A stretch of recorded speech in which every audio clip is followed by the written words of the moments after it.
யாரு புதுசா இன்ஸ்டாகிராம்ல ஆர்டின்லாம் அமைச்சிருக்கீங்க? நீ எதுக்கு என்ன கேட்காம என் போன் எடுக்கிற? கேட்டதுக்கு பதில் சொல்லுங்க. யாருவ? அவளா?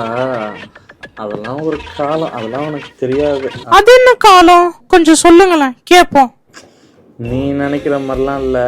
அவ என்னோட க்ளோஸ் ஃப்ரெண்டு. நாங்கெல்லாம் சின்ன வயசுல ஒன்னா சேர்ந்து சாப்பிட்ருக்கோம்.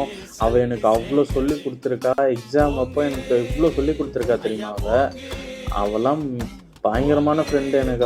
அவள் வீட்டிலேருந்து சாப்பாடு எனக்கு எடுத்துட்டு வருவா. சாப்பிட்லன்னா என் கூடவே இருப்பாள். நாங்கள் 2 பேரும் சேர்ந்து ஸ்போர்ட்ஸ் விளையாண்டுருக்கோம். அவ்வளோ ஒரு நல்ல பொண்ணு. இந்த நிலைமையில நான் இருக்கனாலே அதுக்கு அவள் தான் காரணம். அவள் சொல்லி கொடுத்தது தான் காரணம். அவள் சொல்லி கொடுத்தனால தான் இன்னைக்கு நான் இந்த நிலைமையில இருக்கேன். அவளோட இன்ஸ்டாகிராம் ஐடி நேற்று தான் எனக்கு கிடைச்சது. அவ எனக்கும் தான் ஃப்ரெண்டு. உங்களை பத்தி அவ எதுவுமே சொல்லவே இல்லை. என்ன அது? எனக்கே அவளை நேற்று தான் தெரியும். என்ன முன்னாடியே தெரியாண்டா? Something wrong. இது உனக்கு அவளை தெரியுமா? எப்படி? இந்த ஃப்ரெண்டே நான் தான். உன்னை செக் பண்றதுக்காக நான் கிரியேட் பண்ண ஃபேக் ஐடி. அதுக்குள்ள சோறு கொடுத்தாலா, சொல்லி கொடுத்தாலா, எப்பப்பா எவ்வளோ பொய்.